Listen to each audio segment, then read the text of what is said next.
Romeo and Juliet, a love that had no time. Romeo and Juliet did not live in a world that allowed love to be simple. They were born into Verona, a city divided by an old hatred no one fully remembered anymore. Two families, the Montagues and the Capulets, had been enemies for so long that anger had become tradition. Children inherited it like a last name. Romeo Montague was a dreamer. He believed love was something sacred, something worth suffering for. Juliet Capulet was younger, quieter, but sharper than anyone expected. She had been taught obedience, not choice. They were never supposed to meet, but fate has a way of ignoring rules. At a masked ball in the Capulet house, Romeo slipped in unnoticed. Music filled the room, candles flickered, and across the crowd, he saw Juliet. In that moment, the world narrowed. They spoke, they laughed, they touched hands, and before either of them knew who the other truly was, they fell, fast, reckless, and completely. When they discovered the truth, that they were enemies by birth, it didn't break the spell. It made it stronger. That night, Romeo stood beneath Juliet's balcony while she spoke of love to the stars, believing she was alone. He revealed himself, and fear mixed with wonder.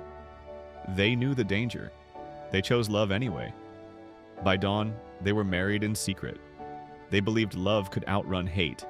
They were wrong. The city pulled them back into its violence. A street fight broke out. Romeo tried to stop it. Instead, he lost his friend Mercutio, killed in the chaos. Grief turned to rage. Romeo killed Juliet's cousin Tybalt and was banished from Verona, not executed, just exiled. To Romeo, exile was worse than death. The lovers had one night together before he fled. One night to promise forever in a world that was already closing in.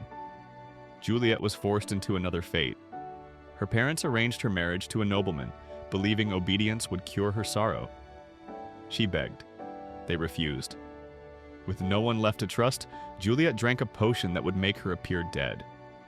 The plan was desperate but simple. Romeo would be told the truth, return to Verona, and they would escape together. But fate once again intervened. The message never reached him. Instead, Romeo heard that Juliet was dead. Heartbroken beyond reason, he returned to Verona under cover of night. He stood beside her lifeless body, kissed her cold lips, and chose to join her in death. Moments later, Juliet awoke. She found Romeo gone, lost not to love but to despair. There was no scream, no hesitation. Juliet took his dagger and ended her story herself. By morning, the city finally fell silent. Two families stood over two bodies and realized what hatred had cost them. The feud ended, but too late. Romeo and Juliet did not fail because their love was weak. They failed because the world gave them no time. Their story survived because it reminds us of a painful truth. Love can be powerful, but when hate rules the world around it, even love can bleed. And sometimes the greatest tragedies are not caused by villains, but by people who waited too long to let love win.